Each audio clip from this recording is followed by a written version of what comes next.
Okay, in this video, we will be looking at the periodic trends, okay, the trends in the periodic table. So we will look at the first property, which is my atomic size. So size of the atom, right? What happens across the period? Over here, I have period 1, what happens across, and what happens down the group. So again, I have my group 1, what happens.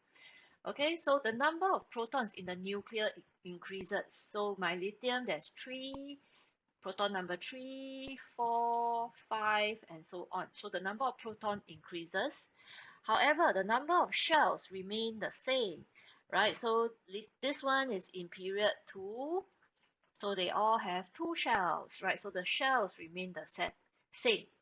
So what is going to affect the atomic size is the attraction, electrostatic force of attraction between delocalized electrons, your valence electrons, they are delocalized because they are all metals, and the nucleus proton charge, right? So inside your center of the nucleus, we have your protons and neutrons, right? So center of the nucleus, right? Center of the nucleus, these are all positively charged because the protons are inside. And then the electrons, they are delocalized, which is usually my outer valence electrons over here. Okay, so since they have the same size, right, because they all have 2 shells, what will affect this strength, this electrostatic force of attraction between proton nuclear charge and valence electrons is the number of protons that are inside, the number of P plus that are inside. So if there's more P plus, which essentially is my F, if there's more P plus, the attraction becomes stronger.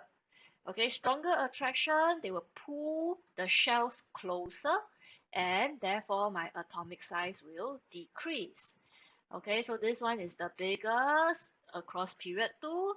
This one is the smallest. Okay, what happens down the group? Atomic size, it will increase down the group.